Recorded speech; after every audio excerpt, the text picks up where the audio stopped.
Hello friends. आज आपण बनवणार आहोत हिरव्या वाटाण्याचे पिठले. तर ही रेसिपी खूप मस्त सिंपल आहे आणि झटपट बनणारी आहे. आणि आवडली तर तुम्ही प्लीज माझ्या चॅनलला लाईक अँड सबस्क्राईब करा.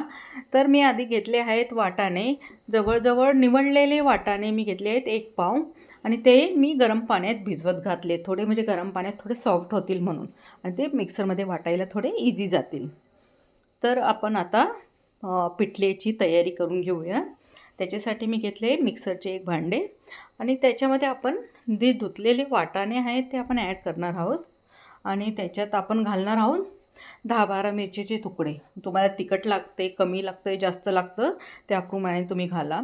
त्यानंतर मी घातलेत लसूण आणि अद्रकचे तुकडे.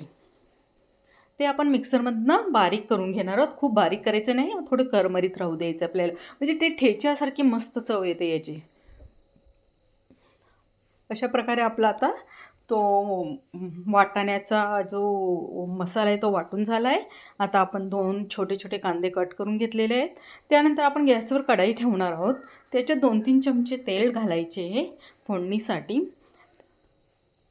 त्याच्यात आपण घालणार आहोत जिरा आता तडक्यामध्ये.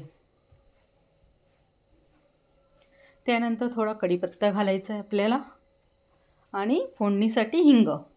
हिंग डायजेशनसाठी तर आपल्याला हवाच असतो, कारण वाटाणे थोडे पचायला हार्ड जातात. आणि त्यानंतर आपण घालणार आहोत कांदे. कांदे छोटे छोटे आणि बारीक बारीक कट करायचे आहेत आपल्याला. आणि ते आपण आता चांगले भाजून घेणार आहोत, म्हणजे सॉफ्ट होईपर्यंत भाजायचे आहेत आपल्याला, जेणेकरून ते म्हणजे त्याच्यात मस्त पिठल्यामध्ये मिक्स होतील. थोडेसे गोल्डनिश ब्राऊन झाले तर समजा तुमचे कांदे सॉफ्ट झाले. त्यानंतर आपण त्याच्यात थोडे इन्ग्रेडियंट ॲड करणार आणि त्यानंतर आपण तो मसाला जो वाटला आहे वाटाण्याचा तो घालणार आहोत. अशा प्रकारे आपले आता कांदे मस्त भाजत आलेले. त्याच्यात आपण घालणार आहोत धनिया जिरा पावडर आणि त्यानंतर घालणार आहोत थोडी लाल मिरची पावडर. म्हणजे आपण मिरची घातलेली आहे ग्रीन मिरची, पण तरीही थोडी लाल मिरची घालूया, अजून टेस्ट थोडी झणझणीत मस्त लागतं ते. त्यानंतर आपण ते मिक्स करून घेणार आहोत. छानपैकी मिक्स झाल्यानंतर आपण त्याच्यात घालणार आहोत जो आपण वाटाण्याचा मसाला वाटला आहे तो घालणार आहोत. तर अशा प्रकारे मस्त ग्रीन कलर आलेला आहे तो आपल्या वाटाण्याच्या मसाल्याला. आणि आपण तो आता त्याच्यात ॲड करतो आहे.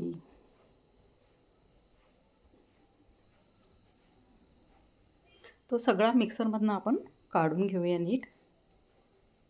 आणि तो आता नीट मसाल्यामध्ये मिक्स करायचा आहे, म्हणजे आणि छान भाजून पण घ्यायचं आहे, म्हणजे कच्चापणा राहणार नाही त्याच्यात. कारण लसूण आणि आपण मिरची पण घातली आहे, ते पण चांगलं भाजलं जाईल म्हणजे त्याच्यात.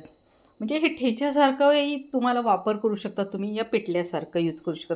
आपण थोडं पाणी घालून शिजवणार आहोत म्हणून आपण त्याला पिठलं म्हणणार आहोत. आणि जर तुम्हाला जर ठेच्यासारखा यूज करायचं असेल तर तुम्ही त्याच्यात पाणी नाही घालायचे, असंच तुम्ही सुकं तुम्ही थोडंसं स्टीम करून देऊ शकतात. तर अशा प्रकारे आपला मस्त मसाला आता भाजून चालला आहे चांगला. चांगला भाजल्यानंतर आपण त्याच्यात थोडंसं पाणी ॲड करणार आहोत.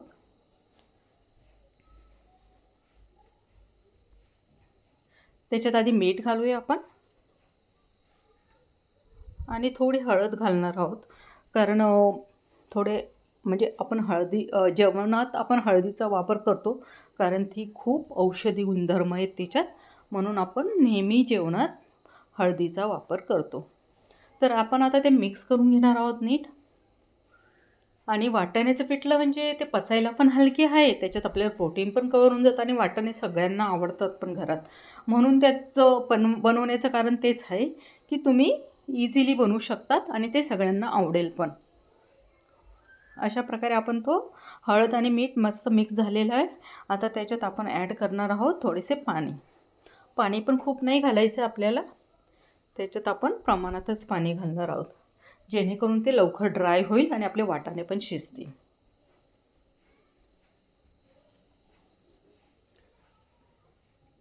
अशा प्रकारे आपण आता मस्त पाणी मिक्स करून घेऊया आणि थोड्या वेळ ते आपण शिजवून घेणार आहोत.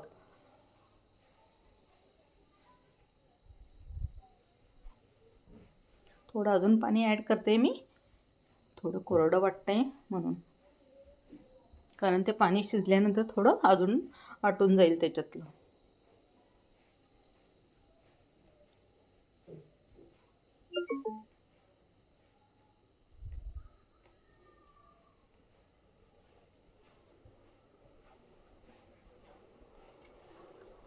अशा प्रकारे आपलं आता मस्त पाणी आणि सगळं घालून झालेलं आहे. आपण आता झाकण ठेवून आपण त्याला शिजवून घेणार आहोत.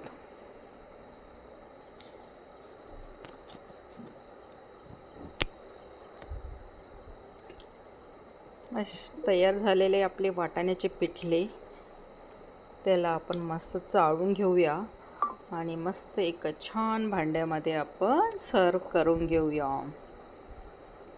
थोडी मी गार्निशिंगसाठी कोथिंबीर घातली त्याच्यात, म्हणजे कोथिंबीर थोडी मी जास्तच घातली कारण त्याची चव छान येते म्हणून.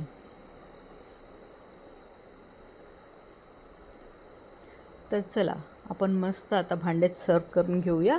आणि तुम्हाला ही रेसिपी आवडली असेल तर नक्की सांगा तुम्ही कशी झाली होती, आणि तुम्ही नक्की ट्राय करा आणि मला कॉमेंट्स करा की कशी झाली होती तुमची रेसिपी. खूप छान होते. नक्की ट्राय करा आणि प्लीज माझ्या चॅनलला लाईक अँड सबस्क्राईब करा. आणि रेसिपी आवडली तर जरा सांगत जा प्लीज. तर अशा प्रकारे आपली आता रेसिपी सर्व झालेली आहे आणि तुम्ही मस्त एन्जॉय करा वाटाण्याचे पिठले. आणि चला तर बाय गाईज, आणि मस्त enjoy your day and bye.